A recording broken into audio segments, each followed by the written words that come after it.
Hey guys, this is me Sumeja and welcome to my channel Y and learning classes. तो आज हम करने वाले हैं क्लास 10th की first poem dust of snow, जिसके पोएट हैं रॉबर्ट फ्रॉस्ट। रॉबर्ट फ्रॉस्ट के बारे में आप सभी जानते ही होंगे। वो बहुत फेमस अमेरिकन पोएट हैं और उनके जितने भी पोएम्स होते हैं वो बेस होते हैं रियल लाइफ पर, क्योंकि वो एक रियलिस्टिक पोएट हैं। तो लाइफ में जितनी भी, चाहे वो अच्छी चीज़ें हों, चाहे वो बुरी चीज़ें हों, चाहे वो हैप्पीनेस का स्टेट हो या वो सैडनेस हो, वो सभी चीज़ें जो हैं वो अपनी पोएम्स में लिखते हैं, अपने वर्क्स में लिखते हैं, अपने पोएम्स में लिखते हैं। वो कोई भी चीज़ें फेक नहीं बनाते, हर एक चीज़ जो है वो रियल लिखते हैं, क्योंकि वो एक रियलिस्टिक पोएट हैं। अब इस पोएम को स्टार्ट करने से पहले टेल मी वन थिंग, कि आपने भी ऐसा सुना होगा कि अगर हम कहीं जा रहे होते हैं, ठीक है, तो अगर हमारे रास्ते से यानी कि हमारे फ्रंट से कोई बिल्ली, कोई कैट जो है वो रास्ता काट देती है, तो हमें क्या लगता है, हम ऐसा सोचते हैं कि अब हमारे साथ हम जो काम करने जा रहे हैं या हम आगे जाएंगे तो हमारे साथ अच्छा नहीं होगा, या कुछ हमारे साथ दुर्घटना हो जाएगी, कुछ भी हो सकता है हमारे साथ, ठीक है। तो हम उसको क्या समझते हैं, ये हमारे लिए एक बैड ऑनम है। साथ में अगर हम कहीं बाहर जा रहे होते हैं तो चाहे अपने घर का इंसान या चाहे दूसरे घर का इंसान अगर छींक मार देता है, तो स्नीज़ कर देता है, तो हमें ऐसा लगता है कि नहीं, ये बुरा होगा अब हमारे साथ। तो ऐसी ऐसी चीज़ें जो हैं ये बैड ऑनम्स कहलाती हैं। ये सब चीज़ें जो हैं हमने सुनी हुई है। और साथ में फॉर एग्ज़ाम्पल मैं आपको एक और देती हूँ, कौवे का, क्रो का, ठीक है। तो जब क्रो हमारे घर के सामने अपनी आवाज़ देती है तो क्या होता है, हम सोचते हैं कि नहीं, कौवा तो अच्छा चीज़ नहीं है, ये सिंबल किसका है, डार्कनेस का है, डेथ का सिंबल है, तो क्रो को भी हम अच्छा कहीं ना कहीं नहीं मानते हैं। तो ये सब चीज़ें जो हैं हमारी सोसाइटी में बैड ऑनम्स नाम से जानी जाती है, कि बैड ऑमन्स है, ये बिल्कुल भी अच्छी नहीं चीज़ें हैं, ये बैड ऑमन्स है, ठीक है। तो इसी के ऊपर हमारी पोएम बेस्ड होने वाली है। तो चलिए अब हम पोएम की तरफ चलते हैं। तो बेसिकली ये जो पोएम्स हैं, ठीक है, ये पोएम है, ये पोएम में 2 स्टैंजाज हैं। तो पहले हम स्टैंजा 1 को रीड करते हैं, देन स्टैंजा 2 को रीड करेंगे। तो पहले स्टैंजा 1 क्या बोल रहा है वो देखते हैं और उसको एक्सप्लेन करते हैं।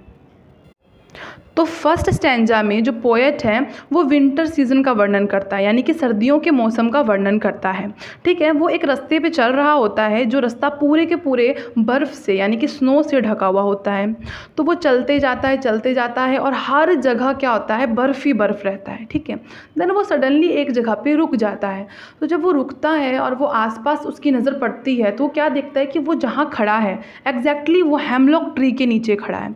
Now what is hemlock tree? तो अब हेमलॉक ट्री के बारे में बात करते हैं। हेमलॉक ट्री जो है बेसिकली नॉर्थन अमेरिका में पाया जाता है, नॉर्थ अमेरिका में, और इसको भी जो है वो बैड ओमन्स में माना जाता है, बुरी चीज़ों में माना जाता है। अब इसको बुरी चीज़ में क्यों माना जाता है, उसका रीज़न ये है कि हेमलॉक ट्री जो है वो एक पॉइजनस ट्री है, यानी कि पूरा का पूरा जहर से भरा हुआ है, ठीक है। यानी कि उसकी सभी साइड्स, उसकी सभी डाली, उसके लीव्स, सब कुछ जो है वो पॉइजनस से हैं। तो वो कहीं से भी अच्छा नहीं माना गया। जैसे अगर मैंगो का ट्री होता है, फल मिलता है, it's a good tree, right.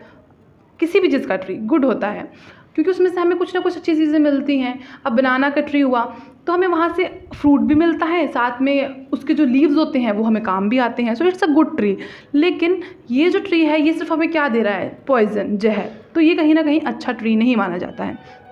तो वो उसको देखते ही बहुत उदास हो जाता है कि यार अब मैंने क्या देख लिया, ये तो ट्री बिल्कुल भी अच्छा नहीं है, अब मेरा पूरा दिन बेकार ही जाने वाला है। उसके अंदर कहीं ना कहीं मन में ऐसा होता है। तो वो उदास रहता ही है कि तभी उस ट्री पे एक कौवा बैठा होता है, क्रो बैठा होता है, ठीक है। तो वो क्रो क्या करता है, वो क्रो उस डाली को, जिस डाली पे क्रो बैठा होता है, उस डाली को हिला देता है। तो जब क्रो उस डाली को हिला देता है तो क्या होता है, उस डाली जो है उसके ऊपर बहुत सारे स्नो होते हैं, बर्फ़ होते हैं। तो वो जो बर्फ़ है वो जो है वो पोएट के कंधे के ऊपर जाके गिरता है, यानी कि एक तरीके से फॉलिंग होती है बर्फ़ की। तो उसको महसूस करके पोएट बहुत खुश होता है, उसको बहुत अच्छा एक्सपीरियंस होता है, एंड वो उसको कंपेयर करता है डस्ट ऑफ स्नो से। ये नहीं कि वो एक डस्ट है, नहीं, वो डस्ट ऑफ स्नो से इसलिए करता है क्योंकि स्नो के पार्टिकल्स इतने छोटे होते हैं कि वो बिल्कुल ऐसा लगता है कि वो एक डस्ट के पार्टिकल्स जितने छोटे होते हैं। इसीलिए उसने बोला, पोएट ने कंपेयर किया कि it's a dust of snow. Now अब जो उसके ऊपर बर्फ़ गिरता है वो बर्फ़ से वो बर्फ़ जो है वो पोएट के दिल को छू जाता है, और वो बर्फ़ से क्या उसको महसूस होता है, उस ये जो बात है वो नेक्स्ट स्टैंजा में उसने कही है। ठीक है, तो स्टैंजा नंबर 2 को देखते हैं। तो स्टैंजा 2 में क्या है, इन लाइंस में वो ये कहता है कि ये जो स्नोफ्लेक्स उसके ऊपर गिरे, यानी कि स्नोफ्लेक्स की जो शावर हुई उससे पोएट का सारा मूड जो है वो बिल्कुल चेंज हो गया। मतलब इससे पहले जब तक पोएट के ऊपर स्नोफ्लेक्स नहीं गिरे थे, उससे पहले पोएट के मन में क्या था कि आज का दिन ख़राब होने वाला है, रिमेनिंग जितना भी पल बचा है वो उसका मतलब पूरा दिन डिस्ट्रॉय हो जाएगा और साथ में मतलब उसका दिन वेस्ट होने वाला है। लेकिन सडनली क्या हुआ, एक ऐसा इंसिडेंस हुआ, उसके ऊपर स्नोफॉल हुई, स्नो का एक फ्लेक्स गिरा, कुछ पार्टिकल्स गिरे जिससे उसका दिल खुश हुआ, जिससे उसको अच्छा महसूस हुआ और उसने सोचा कि नहीं, अभी भी दिन का एक पल ऐसा आया, एक पार्ट ऐसा आया जो मुझे अच्छा फील करा रहा है, तो कहीं ना कहीं आगे का भी पार्ट जो है वो अच्छा हो सकता है। यानी कि मेरा दिन ज़रूरी नहीं है कि पूरा बर्बाद ही जाएगा, रिमेनिंग डे जो बचा है अभी वो अच्छा जा सकता है, क्योंकि सडनली से अब मेरा मूड ठीक हो गया, तो सडनली से अब मेरा दिन आगे भी अच्छा जा सकता है। उसको एक अंदर से होप आ गई। लेकिन इससे पहले क्या था, इससे पहले वो बहुत निराश फील कर रहा था, उसके जो माइंड था, उसके माइंड में आ रहा था नेगेटिव थॉट्स,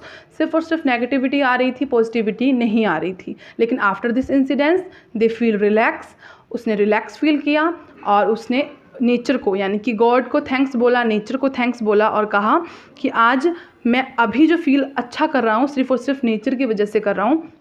अगर नेचर ने मेरे ऊपर स्नोफॉल नहीं किया होता तो अभी मैं अच्छा फील नहीं कर पा रहा होता। अब फ्रेंड्स ये बात देखने की थी कि जो पोएम जब स्टार्ट हुआ था तो क्या था कि हेमलॉक ट्री, क्रो, ये सब जो है वो बैड ओमन्स हैं। ठीक है, मतलब अच्छे ओमन्स नहीं हैं, ये सब बुरी चीज़ें हैं। हेमलॉक ट्री जो है वो पॉइजनस का ट्री है तो अच्छा नहीं है, हमने इसको देख लिया, हमारा दिन अच्छा नहीं जाएगा। क्रो जो है वो सिंबल ऑफ डार्कनेस है, डेथ है, तो अच्छा नहीं जाएगा। लेकिन अब हम जब पोएम के एंड में जा रहे हैं तो क्या देखा हमने, वो हेमलॉक ट्री था तो बर्फ़ उसके ऊपर था, वो क्रो था तो डाली हिली तो उसके ऊपर उसका क्या हुआ, क्रो का मतलब स्नोफॉल हुआ। तो यानी कि पोएम के स्टार्टिंग में ये सब चीज़ें थी, बुरी लग रही थी, हेमलॉक ट्री बुरा लग रहा था या हमें क्रो बुरा लग रहा था, लेकिन पोएम के एंड में क्या हुआ, हमें हर एक चीज़ जो है वो अच्छी लगने लगी।